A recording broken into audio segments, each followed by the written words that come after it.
Our speaker for this afternoon is a distinguished alumni of the college, Dr. Jingshi Li.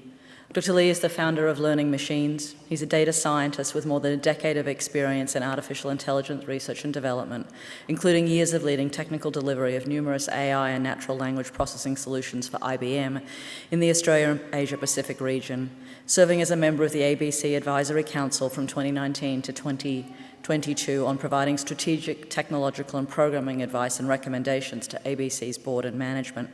He's active in advising, architecting and delivering enterprise AI solutions to the Australian financial and public sector. Chancellor, I have much pleasure in inviting Dr. Li to address the congregation.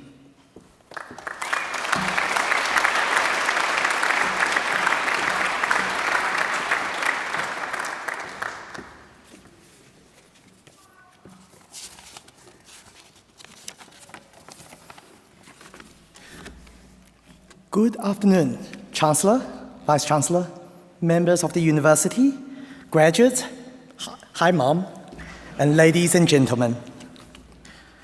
First, I want to begin also by paying my respects to the Ngunnawal and the Ngambri people, their elders past and present, on whose land this great university sit and we gather today. I then want to extend my acknowledgement and gratitude to the families, the friends, and the teachers of the graduates here today. It is your support that made the achievement of our graduates here possible. And finally, I want to offer my congratulations to the graduates, for you are now part of a privileged cohort that has received and completed an education at this special university. The ANU is special, not because just we are here, but because it is Australia's national university. In the aftermath of the Second World War, Australia passed into law the Australian National University Act to establish and incorporate the ANU with its research schools in the nation's capital. It is to encourage and provide facilities for research and study to subjects of national importance to Australia. Over the subsequent generations, it was nurtured by Australian governments across the political divide, across good economic times and bad, supported the research across both science and the arts of postgraduate students and Nobel laureates, and provided the finest education to all students who lived and studied along the banks of Sullivan Creek and went on to live their best lives and achieved their best potential. As an alumni, my own journey with ANU began with a summer school as I was exploring graduate school options after completing my undergraduate studies in Sydney.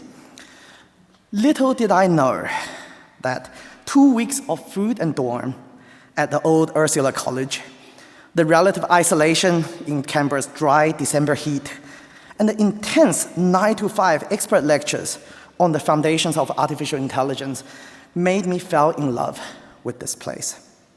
Even the terrifying, swooping magpie signs could not deter my curiosity and my excitement about this university. So, a few weeks later, I turned down my offers in Sydney and moved to Canberra to commence my study at the ANU. When I arrived, I was dazzled by the quality of the faculty. Giants in their fields like Professor John Lloyd, Professor Alex Smoller, Professor Brendan McKay, and of course the brilliant Professor Brian Anderson, who completed his PhD in Stanford in 1.5 years and now has a campus building named after him. I was not as brilliant as Professor Anderson, so it took me 2.5 years to complete my own PhD at ANU before taking up postdoctoral work in Switzerland. However, I found my research training from ANU served me well for all my subsequent years in my careers working at top technical universities in Europe, large US tech companies, advising the board and the executives at the national public broadcaster to start my own technology company in Canberra. So perhaps the greatest gift I took from my ANU education, and one that I hope I can share with all of you today as you embark on your own journey from ANU, is the acquired skill and the know-how, and then the associated confidence in problem solving and making things work. For any challenges that you will encounter in your subsequent professional lives, there are millions of ways and millions of reasons of why things may not work.